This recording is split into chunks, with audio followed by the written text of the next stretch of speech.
இன்னைக்கு பாத்தீங்கன்னா அவர் வந்து பாஜகவுடைய ஒரு உளவாளியா, பாஜகவுடைய அடிமையா இருக்காரு. அதனால இவருக்கு இருக்கிற ஒரே வாய்ப்பு அப்படிங்கிறது பாஜகவில் தன்னை இணைத்துக் கொள்வதுதான்.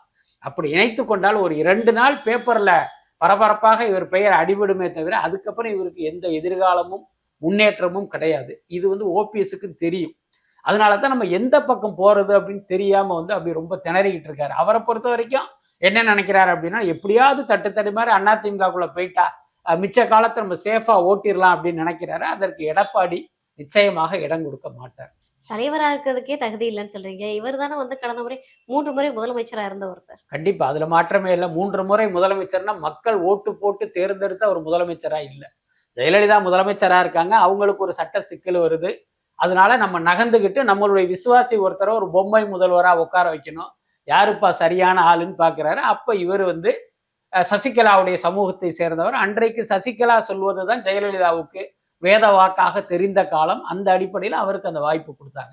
எல்லாத்துக்கும் மேல இவர் வந்து நம்மளுடைய விசுவாசி, நமக்கு எதிரான எந்த செயலையும் செய்ய மாட்டாருங்கிற அந்த நம்பிக்கையும் காரணம். அந்த அடிப்படையில தான் அவர் முதலமைச்சர் ஆனாரே தவிர மக்கள் எல்லாமே ஓட்டு போட்டு அதிமுகவின் எதிர்காலமே ஓபிஎஸ் தான் அப்படின்னு அவரை உட்கார வைக்கல. அதனால அதை வந்து ஓபிஎஸ்க்கான ஒரு தகுதியா நம்ம எடுத்துக்க முடியாது.